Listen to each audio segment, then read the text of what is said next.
Hello guys, ഇന്ന് രാത്രിത്തേക്ക് വേണ്ടി ഞാൻ മസാല ദോശയാണ് കേട്ടോ തയ്യാറാക്കുന്നത്. അതിന് വേണ്ടിയുള്ള മസാല ആദ്യം ഞാൻ റെഡിയാക്കുകയാണ്. പൊട്ടറ്റോ വേവിച്ച് വെച്ചിട്ടുണ്ട്. പാൻ അടുപ്പത്തേക്ക് വെച്ച് ഓയിൽ ഒഴിച്ച് കൊടുത്തിട്ടുണ്ട്. സവാള, ഇഞ്ചി, വെളുത്തുള്ളി, പച്ചമുളക് ചേർത്ത് കൊടുക്കുന്നുണ്ട്. ഇതിൻ്റെ ഇടയിൽ തട്ടും മുട്ടുമൊക്കെ ബഹളമൊക്കെ കേൾക്കുന്നുണ്ടെങ്കിൽ അൻസുമോളവിടെ പാത്രങ്ങളെല്ലാം തട്ടിമറിച്ചിരുന്ന ബഹളമാണ് കേട്ടോ നിങ്ങൾ കേൾക്കുന്നത്. ഇനി ആവശ്യത്തിന് സോൾട്ട് ചേർത്ത് നന്നായിട്ട് വഴറ്റിയെടുക്കാം. ഏകദേശം സവാളയൊക്കെ നന്നായിട്ട് വഴറ്റിയിട്ടുണ്ട്. ഇതിലേക്ക് ടൊമാറ്റോ ചേർത്ത് കൊടുക്കാം.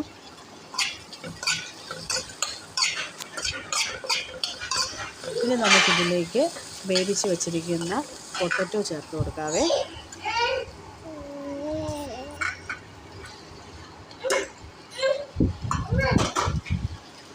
ഇനി എല്ലാം കൂടെ നമുക്ക് നന്നായിട്ടൊന്ന് മിക്സ് ചെയ്തെടുക്കാം. ഇനി മസാലപ്പൊടി ചേർത്ത് കൊടുക്കുന്നത് മഞ്ഞൾപ്പൊടി, കുരുമുളക് പൊടി, ഗരം മസാല കേട്ടോ.